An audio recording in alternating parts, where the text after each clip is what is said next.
Seharusnya non Ba'alawi Al-Irsyad itu bersuara lantang. Kenapa nggak berani? Kenapa nggak berani? Takutkah ya hilang saudara dengan Ba'alawi? Jangan, Kang Mas. Kang Mas Anies Baswedan, Anda itu keturunan Yaman. Supaya Anda tidak dinilai seperti Ba'alawi, bagaimana caranya? Gitu loh. Tirulah Abdurrahman Baswedan Surabaya. Dari marga Az-Zubaydi yang kemarin berhubungan dengan kami, ya cukup bagus. Ya. Tapi saya tunggu sampai 1 tahun lagi, kalau tidak ada suara dari non Ba'alawi berarti sama saja. Wes, sekarang ini nggak sabar-sabaran, sudah 4 tahun berjalan. Semua itu ada waktunya, ada masanya. Kami ini membantu sampean-sampean wahai Al-Irsyad, ya, yang dulu berseteru dengan Ba'alawi, kami bantu Anda, ya, untuk bisa mengerti, ya, semua harus bersaudara, menghargai bangsa dan rakyat ini. Jadi, begitu, Bu Zain, panitia mudik tarim, jadi Indonesia ikut bersuara, harusnya bersuara, lantang saja apa adanya. Seperti Anda ketika mendirikan Partai Arab Indonesia, sama seperti Bersumpah Pemuda dulu kala itu, ya. Karena sejak Habib Alwi bin Thohir Al-Haddad, ya, Mufti Johor Malaysia, yang mendirikan Robito Alawiyah di Indonesia, merusak sejarah Indonesia, Malaya, Singapura, Jawa, ya, semuanya dirusak oleh dianya. Yang mengatakan Said Jumadil Kubro, Jamaluddin Al-Akbar dan lain-lainnya. Nanti akan kami kupas bersama. Bahkan mengatakan bahwa Thariqah Qadiriyah Naqsabandiyah yang dianut oleh kiai-kiai Nusantara itu sesat, menyesatkan. Bukan wusul ilallah, tapi wusul ila syaitan. Nanti kami punya kitabnya, nanti kami bagikan dengan panjenengan semua. Uqudul Almas juz 1, bab yang kelima. Nanti akan kami bahas itu. Ini kan selingan, ya, tidak hanya membahas masalah nasab saja. Ini termasuk membahas kitab yang terbuka sesuai dengan realita. Hadi Temojo, para pendatang dari Yaman, entah itu para Habib atau Al-Irsyad, itu sama saja, sama-sama ingin merusak Indonesia. Jangan-jangan dulu.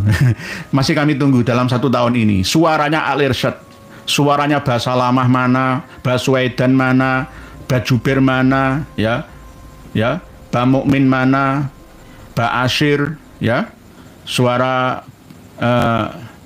yang Bajre juga, ya. Kalau Baksin, ya, Darda itu meneng-meneng aja. Ya, kalau yang lainnya ini, ya, saya tunggu. Kalau nggak ada suara, ya sama saja. Kemeringet. Assalamualaikum Pak Yai. Waalaikumsalam. Apakah Al-Irsyad adalah klan dari Yaman? Ya. Apakah nama Basalamah dari klan Al-Irsyad? Nggih. Dan apakah benar mereka dulu bermusuhan dengan Ba'alawi? Leres. Sudah saya jawab. Nggih. Ben Bejane. Assalamualaikum Waalaikumsalam. Semoga Jawa Timur bersih dari pengaruh buruk para pentolan Habib. Paling gedabrus, Topik Segaf, Hasan mundur Tanggul, dan tidak mengundang Syekh Bidin dan lain Jatim aman. Nggih, insya Allah seperti itu. Jadi paling enggak sementara diblokir dulu Habib-Habib yang gedabrus itu, membahayakan umat. Santri-santri kita jamaat umat itu kan nggak ngerti apa-apa, ya, tiba-tiba dikasih doktrin-doktrin yang salah. Khususnya yang paling berbahaya itu lesan sihirnya Abdul Qadir bin Zaid Ba'abud sama Habib Husain Jafar Al-Hadar, itu bahaya. Yang paling penting dari kalangan Nahdlatul Ulama itu Faizal Asegaf itu loh, mana ansornya. Aduh, memalukan pelatih. Pak Karsono bin Yadi, negara harus mengutamakan kepentingan rakyat, mengutamakan kesejahteraan rakyat, bukan kepentingan pribadi atau golongan. Nggih, laras Pak Karsono bin Yadi, memang harus begitu, sesuai dengan sumpahnya kok. Sesuai dengan sumpah jabatannya. Berarti melanggar sumpahnya, akhirnya setelah pensiunnya tidak menjabat, ya nanti akan mendapatkan laknat. Ya mohon maaf, sesuai dengan ucapannya. Nggih. Begitu, nggih. Begitu juga aparatur negara sudah dicantumkan dalam sumpah jabatannya untuk menjunjung tinggi kehormatan bangsa dan negara yang berdasarkan Pancasila dan Undang-Undang Dasar 45. Nggih, seluruh wilayah teritorial negara kita dikuasai oleh negara, dipergunakan untuk kemakmuran rakyatnya, bukan kemakmuran rakyat Cina. Mohon maaf, ini bukan iri dengki. Ini kecintaan kita terhadap bangsa dan negara. Hubul waton minal iman. Ade Armando, sadar kamu. Ya, selama ini Anda berada di pihak kami, menghantam Ba'alawi, tapi Anda juga malah justru menganggap kami ini menghina atau iri dengki dengan Cina. Enggak, teman saya Cina itu banyak, etnis Tionghoa itu. Tapi kawan-kawan saya dari etnis Tionghoa itu membela bangsa dan negara. tidak suka kedatangan orang-orang Cina di Morowali, di PIK 12. Karena apa? Nanti akan terjadi kecemburuan sosial. Kecemburuan sosial. Ada jangka panjang tujuan negara China sana, ya memang untuk menguasai, tidak menguasai secara fisik terlihat mata, tidak, tapi menguasai secara ekonomi, ya budaya. Ya buktinya di sana PIK 12 cuma sama lihat. Di sana itu bukan kota-kota kita. Kota ala Guangzhou, Nanjing, Nanking, Beijing, sana. Ya, ada naga, ya ada, pokoknya sama dengan dia ada di Cina sana lah, ya. Kalau memang Anda cinta dengan negeri ini, Kang Mas Ade Armando, ayo bareng-bareng dengan kita, berjuang bersama. Nggih, Pak Con Loreng, Jember tidak baik-baik saja. Habib Yaman WNA hampir menguasai NKRI. Karenanya, apakah alasannya Habib wajib diusir? Al-Fatihah. Jangan dulu, jangan dulu diusir, kasihan. Di sana perang, tidak ada apa-apa yang dimakan. Nggih, cuma pasir tarim saja, pasir inat saja. Kasihan, nggih, kasihan. Nggih, kita sadarkan, kita rangkul, tidak kita pukul. Jangan sampai kita memukul mereka, kita rangkul, kita sadarkan, sampai menunggu waktu yang tepat. Nggih. Pak Muhammad Jauhari, Assalamualaikum warahmatullahi wabarakatuh. Bagaimanapun kalau para Habib tidak dideportasi ke Yaman, negeri kita akan keruh. Kisruh begini ya, khurafat perusak akidah Islam. Nggih. Nggih. Kita sadarkan nggih Pak Muhammad Jauhari. Nggih. Nanti sampai kapan kesabaran kita? Nggih. Pak Syarif zaman KS. Oligarki sudah banyak bangun bandara dan pelabuhan. Contohnya Singkawang dan tempat lainnya. Kok dibangun swasta? Tujuannya apa? Nggih, harusnya yang bangun itu negara. Keuntungan tol. Ya misalkan saya tidak iri dan dengki ya terhadap Abah Alun ya, yang sudah mu'alaf masuk Islam itu. Keuntungan per hari itu miliaran ya. Keuntungan per hari itu miliaran. Seharusnya kalau dikelola negara kan ya enak itu. Keuntungannya dinikmati oleh seluruh rakyat Indonesia.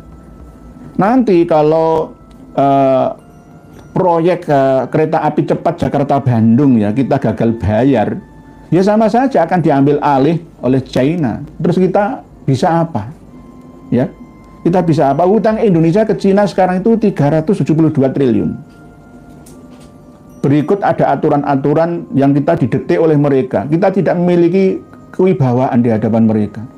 Karena mereka rumangsa jumawa, bisa ngutangi Indonesia. Yang akhirnya tenaga kerja mereka dikerahkan sebanyak-banyaknya ke Morowali, Sulawesi Tenggara sana. Terus nanti keamanan ya, termasuk intelijen kita ini seperti apa? Rahasia-rahasia negara kita dibobol mereka semua. Ini bagaimana nantinya? Karena apa? Yang bekerja di Indonesia itu tidak hanya berasal dari sipil-sipil biasa, mungkin bisa mantan narapidana. Siapa yang bisa menjaminnya? Atau bahkan mereka itu militer. Oh, badannya tegap-tegap seperti itu. Ya. Singapura kan kecil, cuma sebesar Bandung saja. Indonesia sangat besar, tanah luhur kuaya dengan alamnya emas sawadang. Nggih, Pak Cucu Adam, tapi sumber daya manusia kita ini, khususnya para penyelenggara negara, mohon maaf, ya mulai dari RT sampai presidennya, sampai DPRD-nya. Harus ya mulai bangkit. Wahai negeriku, berapa bulan lagi 80 tahun merdeka. Ayo, buktikan ya. Buktikan di hadapan para leluhur bangsa, para pahlawan, bahwa cita-cita mereka itu kita laksanakan. Gitu. Pak Susilo Hadi, sebentar lagi ucapkan telah istirahat dengan tenang Indonesia binti Nusantara. Telah almarhum berkat pengkhianat pejabat dan alat negaranya bersama komparador. Kelemahan kita itu sudah sogoan. Karena mereka sudah tahu, orang-orang China daratan sana itu ngerti. Pejabat-pejabat kita tuh mentalnya kayak apa itu ngerti. Ya. Tahu. Nggih begitu nggih. Kharudin. Assalamualaikum warahmatullahi wabarakatuh. Waalaikumsalam untuk semuanya. Ikut nyimak ya Nur ya. Nggih, siap.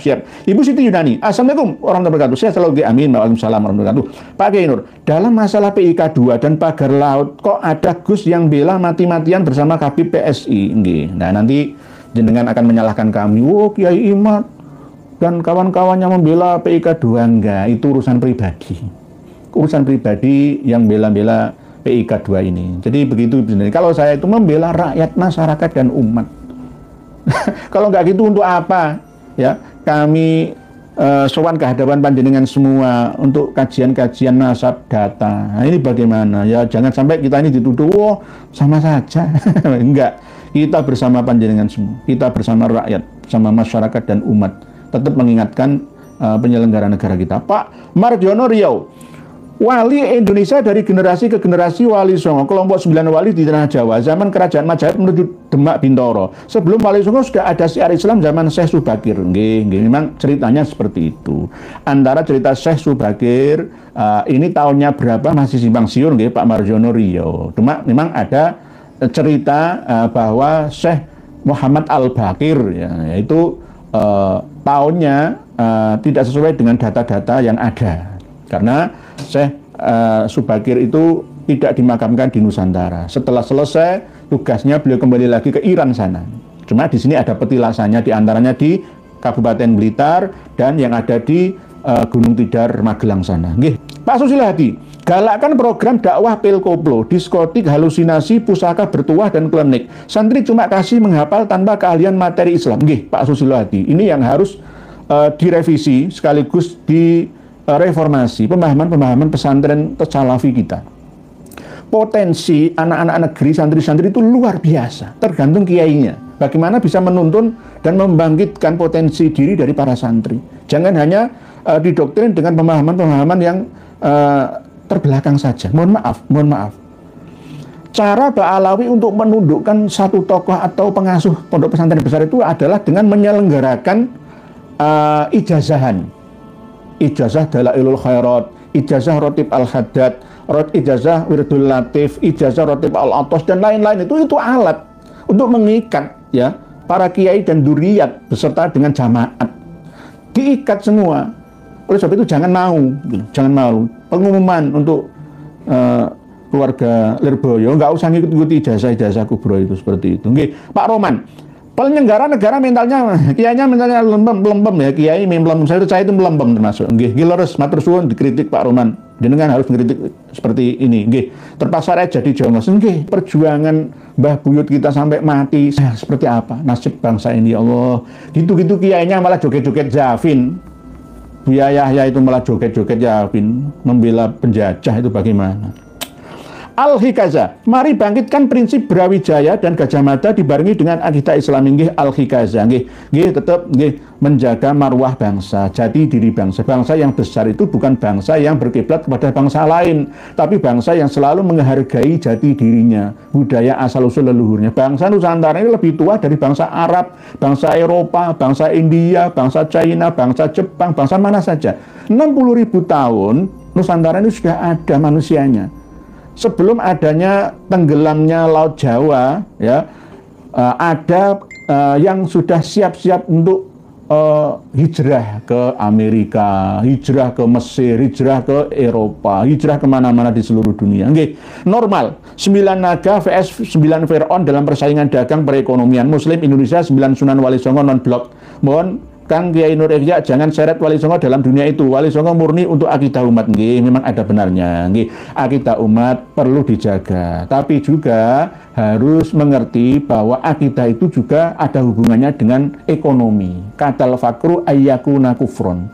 Kalau ekonomi dikuasai oleh 9 wali, ya maka paling enggak nggih saya sebagai pengusaha memiliki 10.000 karyawan-karyawati saya. Ya saya tidak hanya menguntungkan diri saya, bagi-bagi rezeki gitu loh. Bagi-bagi berkah bersama. Begitu, ada zakatnya untuk kemaslahatan umat dan ada pajak yang masuk ke negara. Nggih, begitu. Jadi tidak kami seret ke situ, tapi paling enggak ya, Duriyah Wali Songo itu ada yang memiliki keahlian sesuai dengan bidangnya masing-masing. Tidak hanya masalah akidah saja. Ya akidah diurus, syariah ya oke, sufiah tapi ekonomi ya jalan. Karena apa? Kita mau zakat, mau umroh, mau haji ya perlu dana. Nggih, begitu nggih, Bu Normal atau Pak Normal. Berikutnya, Cantikahana. Pati nderek nyimak Pak Yai. Oh, berarti Pati Cantikahana. Patinya mana? Nggih, Pati Bumi Minatani. Pati sama Singapura itu wilayahnya lebih luas Kabupaten Pati. Pati itu mulai dari pegunungan Kapur Utara, Sukolilo, Prawoto ini ya, sampai ke utara sampai Celuak Dukuh Seti sono, sampai Juwono ya, sampai perbatasan Kaliori Rembang itu, sampai ke Margerdo, sampai hampir Jekulo itu, wah luasnya luar biasa. Nggih. Cuma Cuma ada cumanya, padi kurang sejahtera. Karena rakyatnya itu banyak yang merantau, sama seperti orang Tegal, sama seperti orang Madura. Karena tanah kelahirannya tidak menjanjikan, akhirnya hijrah dari rumah menuju ke tempat lainnya. Belilah tanah-tanah di Kalimantan Barat sana. Ya, wahai warga Kalbar, khususnya Ketapang, ya, tanah 1 hektar itu cuma 8 juta rupiah. Lah kalau kena orang Palestina, kena orang Cina, diborong semua. Ayo, orang Cina itu banyak uangnya. Modal 9 miliar saja sudah bisa menguasai berapa ratus hektar di sana. Ayo. Oleh sebab itu, tolong ya, kalau mau jual tanah, lihat saja siapa pembelinya. Nggih, begitu nggih. Cantikana nggih, salam Pati Bumi Minatani nggih. Purbo, Pak Purbo. Pemerintah yang nggak mau berpikir, padahal perairan pantai PIK 1 Aceh nggak bisa kejamah pribumi. Bahkan nelayan mendekat diusir kapal penjaga pantai PIK 1. Kasus yang melibatkan penguasa wajibnya juga diusut. Jelas Jokowi terlibat ya, nggih. Saya nggak mau menuduh Pak Jokowi dulu. Saya sebenarnya tahu. Tahu saya. Kenapa kok PIK 2 itu ibarat kue itu diberikan kepada Aguan? Karena apa? Aguan itu berhasil yang nggarap IKN sana. Jadi ya ini balas budi lah, balas budi. Sebab itu sekarang ini harus ya pemerintah penyelenggara negara itu bermental negarawan, mikirkan rakyatnya. Tirulah Kang Mas Deddy Mulyadi sana. Begitu Pak Purbo. Nggih, Pak Jai. Gus Abbas haplogrupnya apa Pak Kiai? Katanya gelarnya Sayyid. Mengapa sekarang banyak fenomena Terah Wali Songo padahal belum tes DNA? Sama haplogrupnya yang cocok, buktikan kalau memang Sayyid. Jangan bikin malu leluhurmu. Nggih.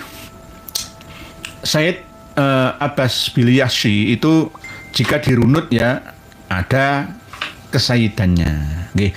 Tapi intinya sudah saya sarankan para pejuang pelurusan sejarah dan nasab yang ada di Indonesia, Nusantara, Malaysia, Brunei, Darussalam, Singapura, Thailand ya, jangan mengunggulkan dirinya sebagai cucu cicit Nabi kita. Sudahlah ya, walaupun benar cucu Nabi, tapi tetap ya kita membaur dengan seluruh umat dan masyarakat. Jangan sampai nanti kita dianggap sebagai perebut berkat. Akhirnya sama saja seperti Pak Alawi. Nggih, tidak seperti itu. Insya Allah, nggih, nanti kami sudah memiliki nggih Pak Jai, tapi tidak saya bukakan di sini dulu. Nanti akan ada waktunya. Insya Allah, nggih Pak Jai, terima kasih. X41. Jaksa Muhammad Syarif, pendiri Korps Marsoses 1890, bukan Van Dalen. Kalau Van Dalen itu kan penguasanya, tapi pencetusnya itu memang Muhammad Syarif atau Muhammad Arif aslinya dari Minangkabau, Sumatera Barat. Nggih. Jadi bukan Van Dalen dong, nggih. Untuk direvisi sejarah perlu kajian filologi dan perbandingan dengan arsip di ANRI atau KITLV, Leiden dan Nasional Arsip Belanda. Nggih. Cuma memang faktanya, saya berbicara fakta, bahwa memang pencetus yang mengusulkan untuk mendirikan tentara bayaran yang ada di Aceh guna untuk mengalahkan para gerilyawan, ya, itu harus mendirikan tentara bayaran yang didirikan oleh Kenil sendiri. Kenil itu artinya adalah Knotslage, Netherlands, Indies, Leger. Jadi tentara Kenil ya. Dulu ya banyak pejuang-pejuang kita yang bekas tentara Kenil ya. Tapi Kenil-Kenil yang ini akhirnya mengangkat anak dengan nama tentara Marsose. Marsose kan bahasa Inggris ya, termasuk tentara bayaran. Tentara bayaran yang ada di Aceh. Nah, sebenarnya Marsose yang ada di Hindia Belanda, di kerajaan Belanda sana itu tahun 1814. Tetapi di mana-mana juga tentara bayaran Belanda untuk menumpas perjuangan kita itu juga namanya Marsose. Tahun 1877 ya, Sulawesi Tengah, di kerajaan Parigi Mutong itu ya, pahlawan yang saya usulkan untuk mengganti nama Bandar Mutiara Sis Al Jufri menjadi Tombolututu ya. Pahlawan nasional Tombolututu itu, kerajaan Parigi Mutong itu, melawan tentara Marsose. Marsose itu berasal dari ya Belanda, sebagian Swiss, sebagian Jawa, Sunda, Madura, Podo, Bugis, Podo, orang-orang pribumi, hampir sama seperti tentara bayaran Mangkunegaran yang menumpas Pangeran Perlawanan Pangeran Diponegoro dari Mangkunegaran juga. Saya tidak datang malu ya. Bongsone dibayar. Tentara elit Jawa ya, Praja Mangkunegara ya, selain Sambernyawa loh ya, ini cucunya cucunya Sambernyawa itu didikannya Daendels ya seragamnya ya sama seperti Napoleon Bonaparte Perancis ya, karena memang Daendels menguasai Hindia Belanda ya di bawah kendali kerajaan atau negara Perancis sana, yang kalah perang kan, Belanda kan kalah perang dengan Perancis pada waktu itu. Nah ini Praja Mangkunagaran itu ada tentara bayaran yang melawan Nyi Ageng Serang Nyi Ageng Serang Purwodadi ya, termasuk yang menyerang tentara-tentara perlawanan Belanda dari pengawalnya Sentot Prawirodirjo ya, Kiai Mojo dan lain sebagainya itu. Nggih, ya, sama itulah.